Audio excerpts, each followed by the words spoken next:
Tudo bem? Meu nome é Álvaro, eu sou doutorando em História aqui na UFJF e irei acompanhar a professora Maralice durante a disciplina de Patrimônio Histórico 2. Eu particularmente tenho uma relação muito interessante com a disciplina de Patrimônio porque, graças a essa disciplina, eu descobri um objeto de estudo que veio a calhar e ser o objeto que eu estudei no mestrado, né? E esse objeto eu conheci em 2013 e no ano passado eu defendi o meu mestrado, ou seja, foi uma sorte, porque eu não era da área de História da Arte, eu estudava História Econômica, eu estudava café, mas enfim, eu inicio essa pequena aula para explicar para vocês, explicando esse detalhe, porque eu acho muito importante que vocês percebam que em algum momento vocês podem se identificar. Pode não ser aqui com patrimônio histórico, mas qualquer outra disciplina, e isso é muito interessante, né? Em outras aulas que dei presencialmente, que infelizmente a gente não está podendo se encontrar, seria muito melhor, né, na verdade, eu sempre trato essa questão da gente rodar as disciplinas da história para ver onde a gente se enquadra melhor, né? A história da arte ela ainda tem algumas implicâncias, etc., mas é uma área essencial, muito importante. E nessa aula eu vou tentar trazer para vocês algumas ideias sobre a história da arte, não necessariamente sobre a história da arte, mas como fazer um projeto e um artigo sobre a história da arte, sobre os objetos do Museu Mariano Procópio, que a professora Maralice tanto pede para vocês. Enfim,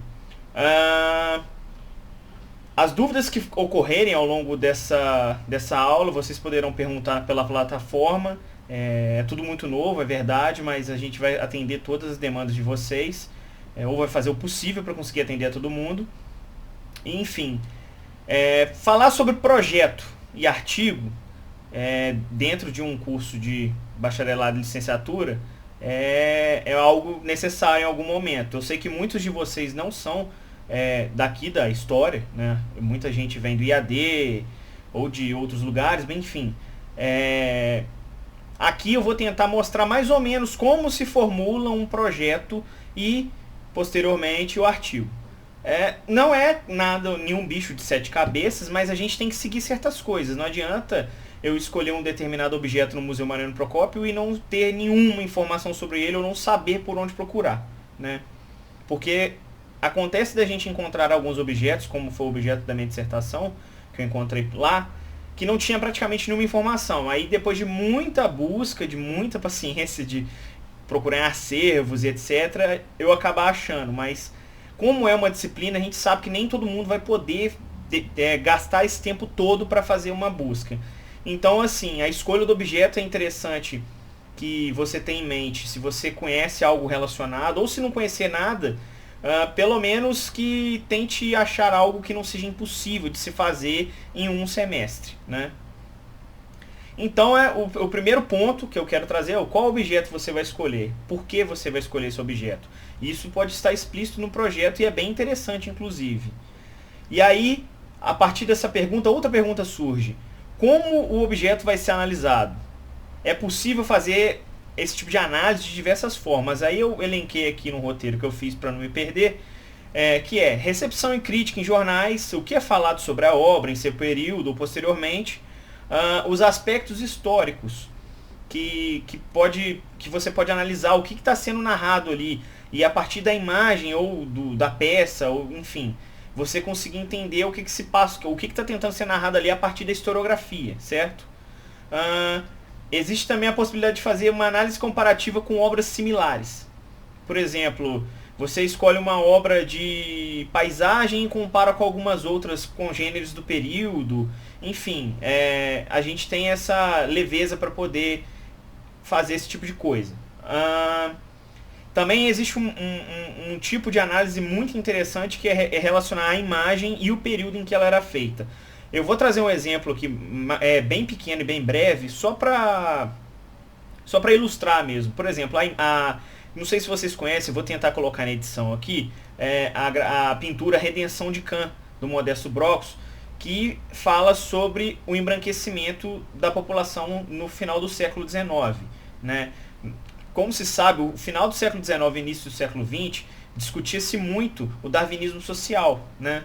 Que tratava dessa questão de embranquecer a população, de fazer a mistura de negros e brancos para a população posteriormente se tornar completamente branca, pelo menos nos traços. É um absurdo, a gente sabe disso, é uma coisa completamente ultrapassada, mas o quadro fala justamente sobre isso. E analisando a história do Modesto Brockos, que aí é uma outra forma que você pode estudar, você percebe que o autor ele tem escrito sobre esse tipo de tema, né, racista, etc. Ou seja, essa também pode ser uma forma de se analisar a imagem. Não precisa ser a imagem pela imagem apenas. Essa imagem ela tem diversas questões em cima, sociabilidades, questões econômicas, questões culturais de época e etc. Então, você tem que escolher pelo menos alguns aspectos que você vai analisar. No final dessa aula eu vou trazer um projeto e um artigo para a gente analisar junto e tentar facilitar. Inclusive ambos estão disponíveis na plataforma que a professora Maralis criou, ok? Outro problema muito importante é encontrar bibliografias e fontes, né? Livros que falem sobre o tema ou sobre temas próximos, enfim. Fontes primárias como os periódicos, que você pode procurar crítica, notícia, etc. Tudo isso é muito importante. Aliás, nas fontes a gente pode citar até os próprios materiais que o Museu Mariano Procópio tem, né? Os registros de onde veio a obra, de onde veio o objeto, enfim. Isso tudo tem lá, mas não são todas as obras que têm isso. Então é uma grande questão que acaba sendo um problema às vezes, né? E é normal a gente encontrar informações equivocadas. Ou seja, nesse trabalho, eu já vi isso acontecer algumas vezes, as pessoas corrigirem alguns detalhes, algumas questões que estavam erradas no museu. É normal, é completamente normal, né? No princípio, essa questão de trabalhar, de fazer um projeto e um artigo parece ser complicado, mas eu explico. O projeto, por exemplo, o projeto ele é essencial para que vocês entendam o seguinte. Se você pega uma determinada obra, o que você faz no primeiro momento? Você entende, procura saber o máximo sobre essa obra, né? O que tem que estar catalogado, etc. E a partir disso você procura estudos aproximados, ou até mesmo sobre a própria obra. Isso pode acontecer e você pode trazer uma nova perspectiva, né? Mas é importante, muito importante falar sobre isso, sempre citar os autores. Plágio é uma coisa que eu acho que nem precisava falar, mas eu vou dizer de qualquer maneira, porque a gente sabe que acontece e às vezes nem é por mal. Então sempre que vocês encontrarem informações fora do que vocês aprenderam, etc. Sempre que vocês acharem um livro, uma citação, etc., por favor, coloquem o nome do autor, isso é muito importante. Inclusive, no projeto, antes de você começar a elaborar o artigo, é muito importante que você encontre algumas coisas, algumas obras bibliográficas, né, e fontes, e elenquem elas para a professora Maralis ver e sugerir novidades, coisas novas, porque a professora ela tem uma certa facilidade com algumas obras, porque, né, são anos de pesquisa. E caso ela não consiga sobre algumas questões, por exemplo, eu sou mais focado em estudos sobre gravura, etc., pintura histórica, eu posso também ajudar. Então, assim, o projeto é muito importante por isso, porque a gente vê a viabilidade do que vocês vão fazer. Não adianta você querer analisar uma coleção de 20 quadros em um período, simplesmente, é muito difícil, né? Você pode analisar, mas vai analisar de forma meio... Não vai ser tão proveitoso como se você estivesse analisando apenas uma ou duas obras, né? O estudo da Laísa, que eu trouxe aqui pra gente analisar junto, ela trabalhou com 2 marfins e etc. Então, são 2 obras e, enfim, podem ser mais. Isso tudo depende de como tá, o que vocês vão fazer. Ou seja, o que eu queria deixar claro aqui, que eu me embolei um pouco, não enrole, seja claro, específico e foque em determinadas coisas, porque o tempo é curto e vocês fazem outras disciplinas, a gente tem dimensão disso. E para que não seja feito algo corrido, etc., é bom que vocês foquem pelo menos em um objeto e se debrucem sobre a história dele. Eu vou falar brevemente como que eu descobri o meu objeto de estudo e vocês vão entender um pouco mais por que eu estou dizendo isso. Em meados de 2013, 2014, eu fiz essa disciplina e a gente tinha que fazer em dupla. Eu fiz com uma pessoa do EAD que me ajudou, etc. Só que o tema que eu escolhi, no caso eu escolhi uma gravura que é baseada numa obra do Pedro Américo chamada Rendição de Uruguaiana, ela estava no museu, mas não se tinha informações sobre ela. Só tinha dimensões, material, etc, mas não tinha mais nada. Dentro dessa pesquisa, que eu comecei na graduação, quando eu fui apresentar o trabalho para a professora Manaliz, eu tinha pouquíssima ideia do que se passava naquela obra, né? E isso me chamou muita atenção, isso me deixou extremamente curioso, porque era uma gravura, uma das poucas gravuras em que Dom Pedro II estava com os outros membros da Tríplice Aliança em campo de batalha, etc. E isso chama atenção, porque Dom Pedro foi à Uruguaiana, né? Dom Pedro esteve no sul, e enfim, isso me chamou atenção e eu segui com o interesse de fazer essa pesquisa. Aí eu apresentei o trabalho, consegui identificar as pessoas que estavam sendo retratadas, e enfim, a minha curiosidade foi me levando mais pra frente, e eu descobri que essa gravura fazia parte de uma coleção, que tinham mais gravuras, ou seja, era muito maior do que eu pensava, isso fazia parte de um conjunto.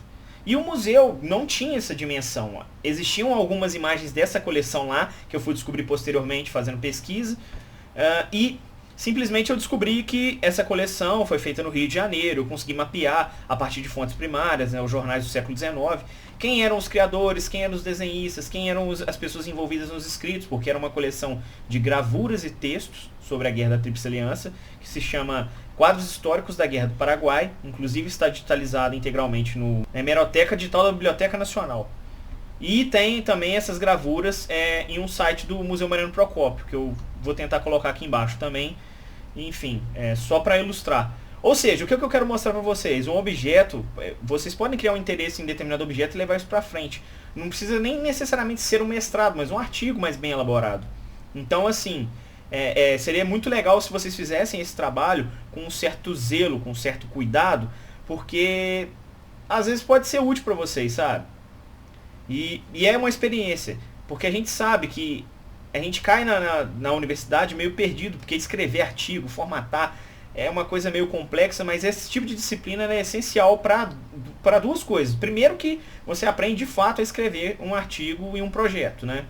Ou pelo menos a gente aprofunda bem e tenta mostrar o máximo, porque não é necessariamente uma disciplina de metodologia. E o mais importante é que, assim, além de tudo, além de a gente fazer uma pesquisa e aprender como pesquisar, como o historiador funciona, né? A gente aprende, a gente também traz um resultado muito positivo para o Museu Mariano Procópio, porque são muitas peças sem conhecimento. Infelizmente, a gente sabe que no Brasil as coisas são complexas, então a gente não tem pesquisador para ficar analisando obra por obra lá o tempo todo, né? E graças a essa disciplina, a gente pode dar um retorno ao museu, e que é um papel muito importante do historiador, né?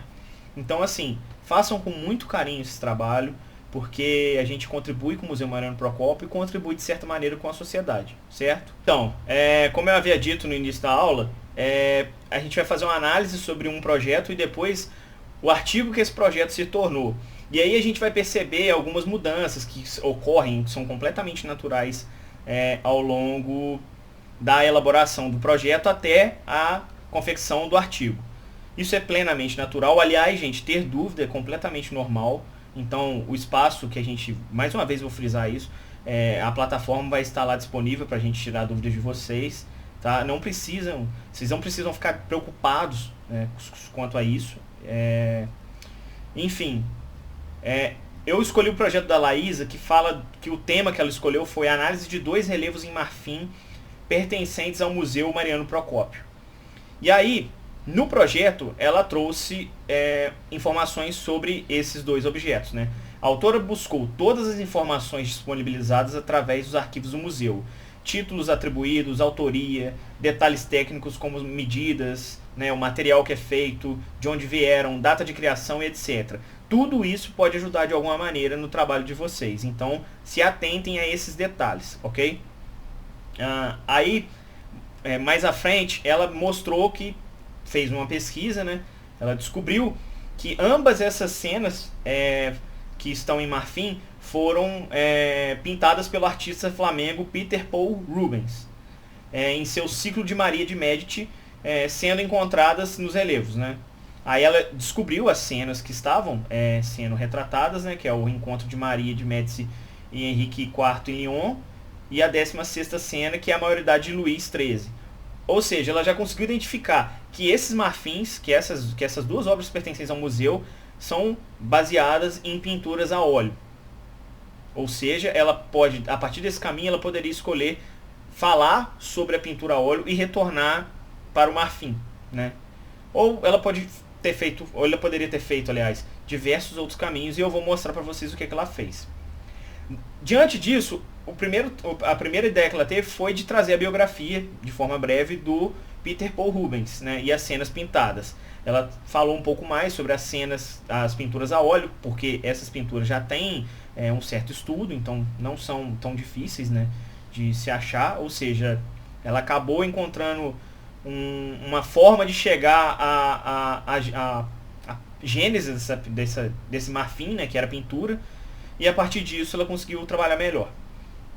E aí, dentro disso, ela também utilizou uma justificativa que eu sugiro a todos vocês colocarem, que é: a escolha dos dois relevos se expressa pela diferente temática que ambos propõem, frente a um amplo acervo de coleções em marfins vinculadas à arte sacra, no caso, a reprodução de uma importante pintura nos moldes esculturais.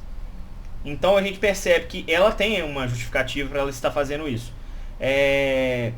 A gente sabe que a principal justificativa de vocês estarem fazendo isso é fazer o trabalho, mas por isso que eu falei no início de vocês focarem especificamente em algo que atraia vocês, sabe? Porque eu sei que nem todo mundo aqui tem o desejo de seguir história da arte.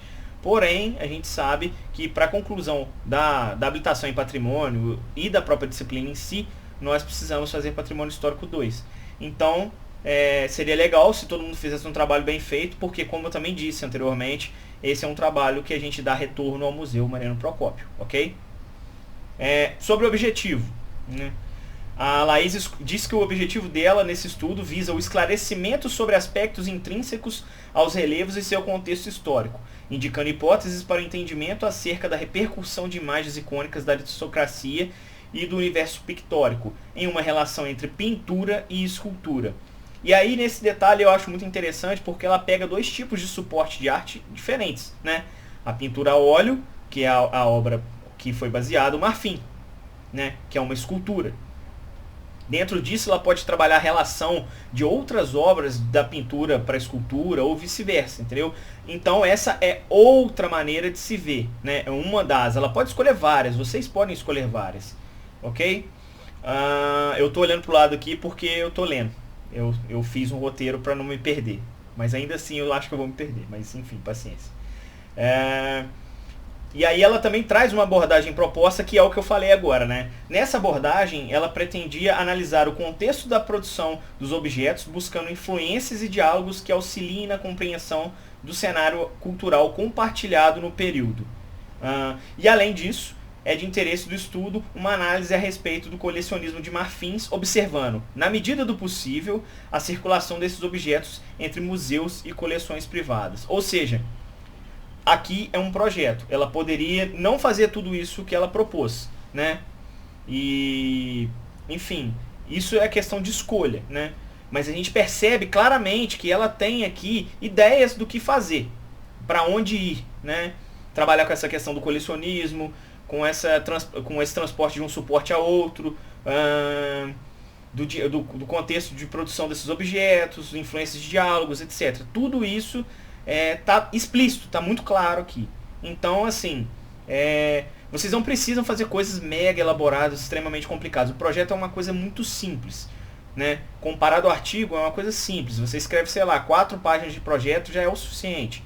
Desde que esteja claro o que vocês vão fazer, né? As fontes, etc. Não adianta também querer fazer um projeto e não ter fonte, né? É muito importante isso. Essa pesquisa prévia, ela é essencial para ver a viabilidade do trabalho, sobretudo nesse período curto que nós temos, né, durante esse ensino remoto emergencial, né? Que já a gente acaba, infelizmente, perdendo um pouco de tato, porque a gente não tem um contato, uma aproximação direta com vocês, igual, por exemplo, no último período eu acabei conversando mais sobre os projetos, né? Enfim. E eu vou frisar de novo, bibliografia tem que ser citada, né? Colocar direitinho no final, ver o que vocês encontraram, mas por favor, gente, não coloca coisa que não tem nada a ver com o que vocês programaram, ok? porque vai encher ali e não vai fazer muito sentido, a gente vai acabar sabendo, né? Então, gente, agora que eu falei do projeto, né, eu expliquei como o projeto funciona, né, o tipo de coisa que vocês terão que colocar nele, nós vamos partir para o que aconteceu no final das contas no artigo, né? E a partir disso a gente pode perceber o que ela escolheu falar mais ou menos, etc. Lembrando que esse projeto e esse artigo estão na plataforma. Aliás, o próprio roteiro dessa aula também está na plataforma para quem quiser acessar, ok? Enfim, vamos lá. No artigo, ela já abriu a introdução explicando sobre o objeto, né? O formato também, antes de mais nada, vale lembrar que o formato é diferente. O artigo é muito maior que o projeto, né? O artigo, ele tem de, sei lá, de 10 a 15 páginas, pode extrapolar. Eu não sei se a professora Maraliz vai estipular um tamanho, ok? Então, eu já adianto, né, de antemão, que o artigo é bem maior e é bem mais elaborado. Então, atentem-se a detalhes como formatação, as citações que vocês vão utilizar, como vocês vão citar, enfim. Por favor, isso tudo é muito importante, porque facilita a nossa leitura na hora da correção, ok? Enfim, a Laísa, na elaboração do artigo, ela abriu com uma introdução. Inclusive, tudo que eu falar aqui basicamente está em tópico, né? Introdução, o ciclo de Maria de Médici de Rubens, etc. Eu vou explicando. Ela optou por apresentar os objetos e, além disso, elencar as fontes primárias articuladas para conhecer os detalhes da obra. Outro ponto que ela também tocou, logo na introdução, é que ela mostra, né, o que ela se propõe como objetivo do estudo, né, que é o esclarecimento acerca de aspectos intrínsecos aos relevos em marfim e seu contexto histórico de produção. Ou seja, aqui a gente já tem a ênfase do que ela vai dar, né? Passando a introdução, no capítulo, no trecho, no subtítulo, na verdade, o ciclo de Maria de Médici de Rubens e seu contexto histórico no século XVII, ela traz características da cena em que ambos os objetos estão retratando, né? Ou seja, do ciclo de Maria de Médici, contemplando simultaneamente o criador, que é o pintor flamengo, no caso, que é o Peter Paul Rubens, e o contexto barroco no qual ele estava inserido. Ou seja, ela já puxou, das obras do Rubens, ela foi para o barroco, né, que é o estilo das pinturas que o Rubens fazia. Além disso, ela traz uma breve investigação, que eu falei, do barroco, né, e fala sobre as suas circunstâncias e finalidades, para entender o significado da obra de Rubens nesse momento histórico e cultural. Certo? E aí ela fala que os objetos de marfim são utilizados inicialmente como uma espécie de trampolim para as obras de Rubens, né? Ela achou através disso que essas peças eram um trampolim. E isso é interessante, que a gente está vendo, a gente transita de dois suportes distintos para falar da arte em si, né? Tanto do Rubens quanto do marfim, que até onde a gente pode perceber não tem autor. Além disso, eu pude perceber no trabalho da Laísa que ela também fez questão de articular com alguns teóricos da história da arte. Especificamente aqui eu falo Argan, que ela citou 2 vezes, inclusive, né? Aí ela elenca os marfins e as imagens originais, ela mostra, é muito importante, a gente trabalha com arte, a gente tem que mostrar a imagem, né? Então, assim, a não ser que você tenha informação de um periódico que falou que essa imagem X, como aconteceu comigo, foi um esboço ou uma pintura, você cita isso. Caso contrário, procure a imagem, né? No caso da Laís, ela achou. Então, ótimo, maravilhoso. Isso já ajuda, né? Até para fazer uma análise comparativa do que os dois estão fazendo, as diferenças, né? As semelhanças, etc. Isso tudo é muito importante, né? Porque a gente trabalha com imagem, né? Além da história em si. E aí, num outro subtítulo, né? Pensando os relevos e a circulação de imagens icônicas na história da arte, ela tem como um objetivo central nessa parte compreender a circulação desses relevos em marfim, caracterizados pela representação artística do mundo pictórico, onde ela ampara o estudo em algumas questões de singular relevância. Aí ela já está levando para um outro ponto também, né? Tudo isso se articula de alguma maneira, né? Tudo isso tem uma aproximação. Ela articula a bibliografia de referência, né, e suas informações ela cita diversos livros, é interessante isso ficar claro, né? Ela consegue pegar mais detalhes sobre o barroco, mais detalhes sobre o autor, mais detalhes sobre a obra e colocar tudo isso. E também é muito importante frisar novamente, ela também trabalha com alguns teóricos da história da arte. Ela faz essa análise comparativa com outros marfins e relevos e similares, né? Tanto da perspectiva política como religiosa. E aí vocês vão ver que ao longo do trabalho da Laís ela colocou várias imagens, né? E tudo isso é muito bem linkado a partir da sua escrita. Esse artigo dela é muito bom. Eu já tive inclusive a oportunidade de vê-la apresentá-lo. E, enfim, é um excelente exemplo para vocês. Aí, em outro subtítulo, né, os relevos em marfim e o colecionismo, ela articula as fontes primárias, os periódicos, e secundárias, que é a bibliografia. Né? Ela faz o estudo da tradição dos entalhes em marfim. Né? Tudo isso, claramente, gente, tudo isso que eu venho falando, de forma breve. Mas não é porque é breve que tem que ser simplista. Né? Então, vocês não precisam abarrotar de informações que já são de conhecimento geral, mas é interessante contextualizar, entenderam? Porque aí vocês não perdem espaço para falar do que realmente importa, que no caso é o objeto, né? Ou o que está em torno dele. Ela também ela faz o uso de outras imagens em diferentes suportes, gravuras, pinturas e outros relevos, e novamente ela utiliza-se das comparações, né? Das aproximações dessas imagens, né? E o marfim. Na conclusão, né, como toda conclusão deve ser, ela reafirma seus objetivos, ela resume os seus resultados, né, e pontua, né, o que foi respondido. É uma forma de articular um artigo bem simples, né? Não tem mistério. Vocês vão falar a partir dos subtópicos que vocês vão estipular, detalhes que vocês acham relevantes, né? Isso é questão de organização, isso vai de cada um, como vocês vão querer articular, mas isso aqui é o básico, né? O artigo tem que ter introdução, tem que ter a explicação no corpo dele, né? E a conclusão.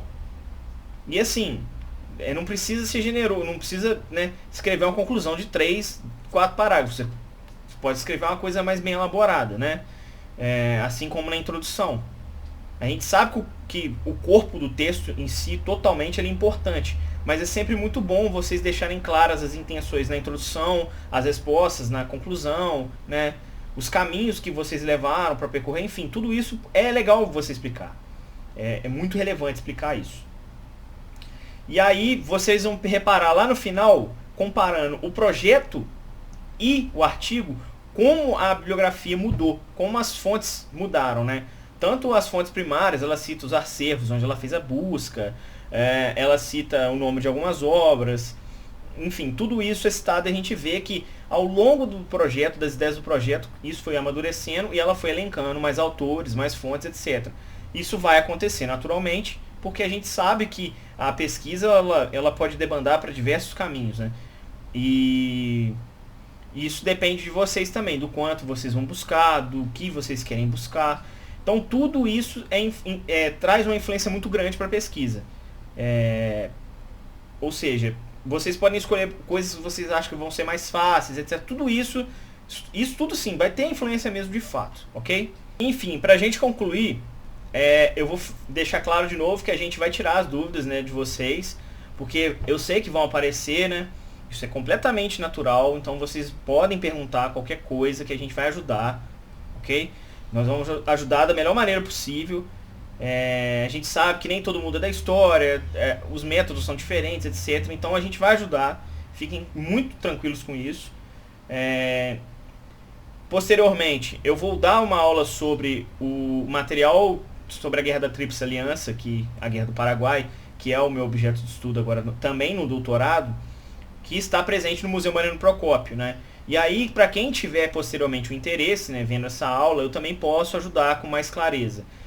O ideal, o que eu estou tentando levantar junto com o pessoal do museu, é um catálogo, criar um catálogo sobre isso. A gente está vendo como vai ser feito, porque são diferentes, imagem, são gravuras, etc. Então, tô tentando articular com todo mundo para ver se a gente consegue trazer o máximo de materiais possível. Até onde eu vi recentemente também tinha algumas medalhas numismática, etc. Enfim. Tudo que foi usado aqui na aula, né, tá na plataforma, né, tudo que foi citado aqui na aula tá na plataforma, né, e vocês também poderão analisar outros artigos feitos dessa disciplina. A professora Marali selecionou alguns. E além disso, para quem tiver mais interesse ainda, existem algumas dissertações e teses baseadas em objetos ou obras que estão no Museu Mariano Procópio. Inclusive, a minha dissertação está lá. Ela não necessariamente trata, né, sobre o que está no Museu Mariano Procópio, porque eu trabalho com a coleção em si, mas graças a esse achado no Museu Mariano Procópio eu consegui elaborar essa pesquisa e consegui fazer a análise dos materiais que eu encontrei na cidade do Rio de Janeiro, inclusive a coleção que eu estudei completa, diferentemente do que está aqui, que são apenas gravuras avulsas, certo? Eu acho que é isso. Sempre que puderem, sempre que quiserem, mandem perguntas. Eu vou estar sempre atento lá na plataforma. A professora Marali certamente também estará. É uma pena que a gente não está podendo ter essa aula online, pessoalmente, perdão, porque eu acho que faz muita diferença. É muito melhor ouvir as perguntas de vocês na hora, ter a participação de vocês, enfim, isso é essencial, porque a gente falando para a câmera aqui, o tempo parece que passa mais devagar, os vídeos parecem ficar mais curtos, mas a gente sabe que a partir desse vídeo muitas perguntas provavelmente surgirão, e eu até peço desculpas se eu não fiquei muito claro, se eu não fui muito claro em alguns momentos, mas é porque realmente essa impessoalidade às vezes me deixa um pouco assustado.